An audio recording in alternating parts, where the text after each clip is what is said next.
If you are aware enough, little supports that nature offers is good to make use of.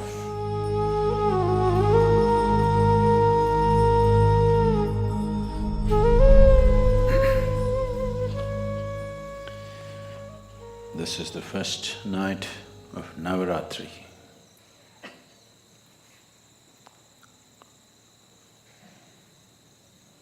And this night, and this day, the coming day after this,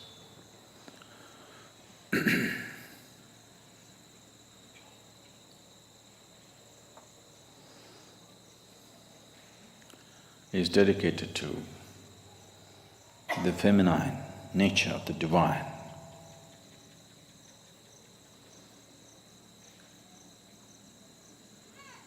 Durga,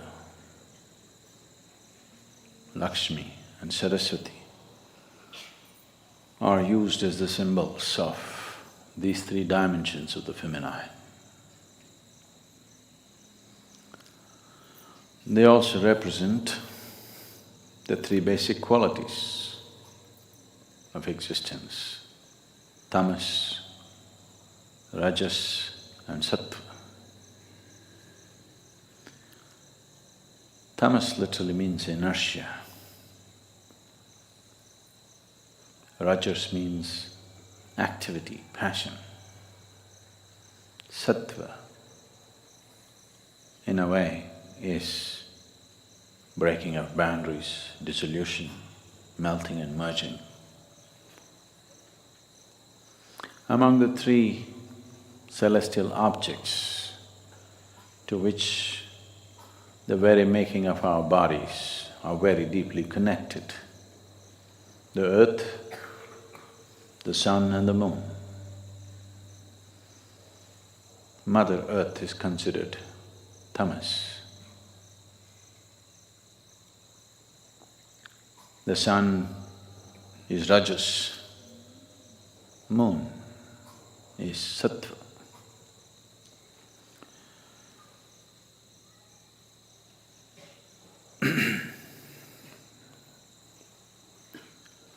Those who aspire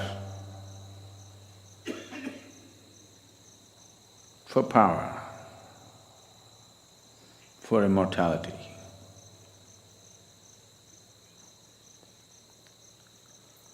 for strength, they will worship those forms of feminine which are referred to as tamas, like the Kali or the Mother Earth. Those who aspire for wealth, for passion, for life, and various other gifts that the material world has to offer. They naturally aspire towards that form of the feminine, which is referred to as the Lakshmi or the sun.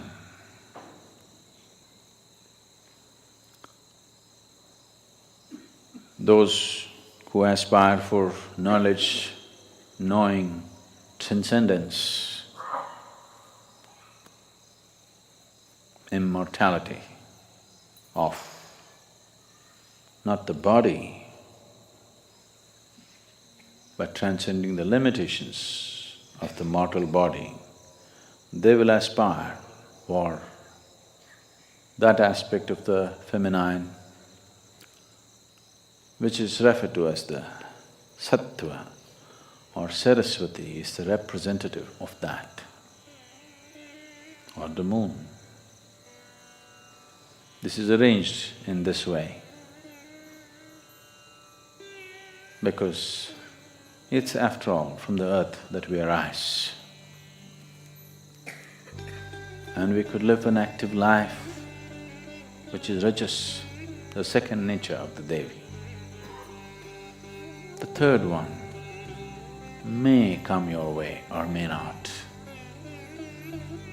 If you have to bring her down into you, you have to strive. otherwise she will not get down to you. Kali is on the ground, Lakshmi is sitting on a flower, Saraswati is riding a peacock. The Linga Bhairavi has been consecrated with 3 basic chakras. This man has all the 7, she has only 3 chakras to represent these 3 dimensions of tamas, rajas and sattva. Tamas is the nature of the earth, and she's the one who gives birth. The whole the gestation period that we spend in the womb, our womb time, is tamas. It's like a state which is almost like hibernation, but it's growing. So tamas is the nature of the earth, of your birth. The moment you come out, then you start activity, rajas begins. If you are aware enough or fortunate enough, sattva will touch you. Otherwise, the color of rajas, it's good as long as the going is good. When the going gets bad, rajas is going to be super bad.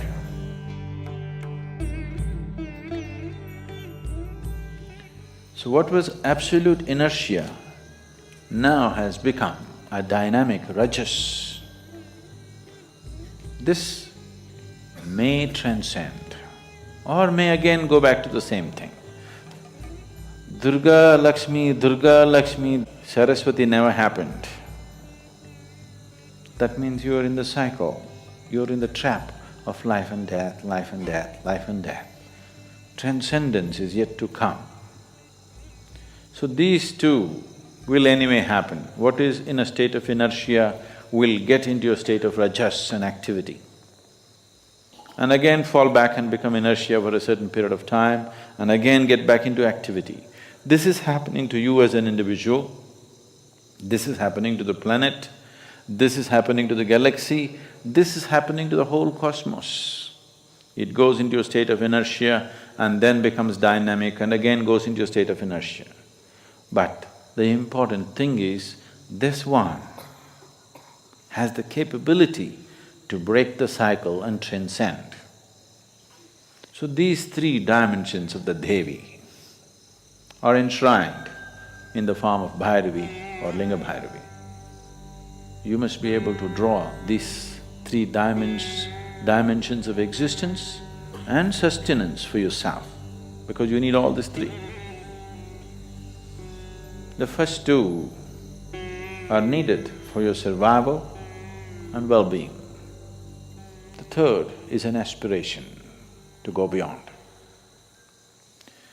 So Navaratri starts off with this not only fabulous symbolism, it is also energy-wise true every month. It is not just once in a year. Every month after Amavasya, the first 3 days are like this. Amavasya is a state of inertia where the 5 elements are going through a certain integration within themselves. The next day is in a placid inertia state, then it gets active, then there is room for transcendence. The moon begins to appear. This is why the 3rd day's moon is held as very important, you know, Munrampure. The 3rd day's moon is held as very important because the possibility of transcendence has opened up. What was in a state of inertia and then in a state of activity and entanglement now has opened the possibility of transcendence. Every month it is happening. This particular month is a little more pronounced because this Amavasya was more pronounced than the rest of the Amavasyas during the year.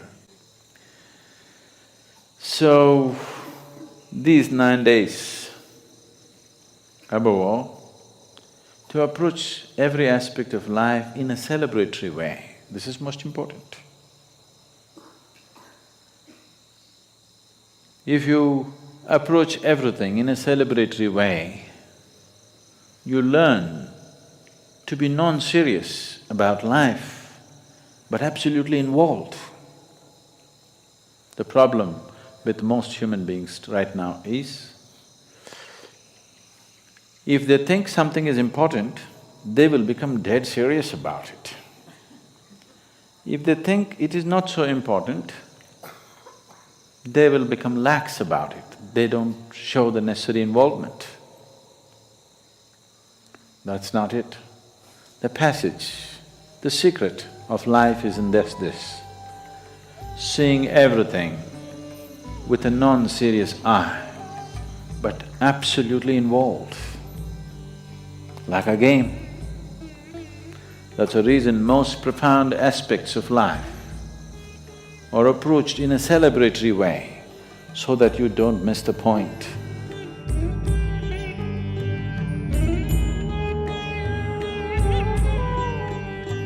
So, this Navaratri,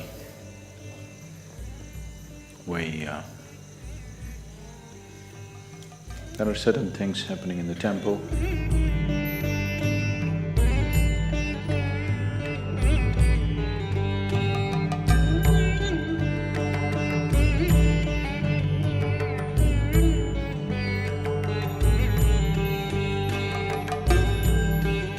Making use of little supports that nature offers is good to make use of.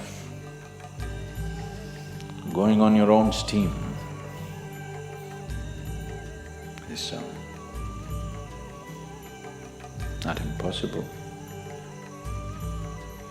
Not many people made it, that's all.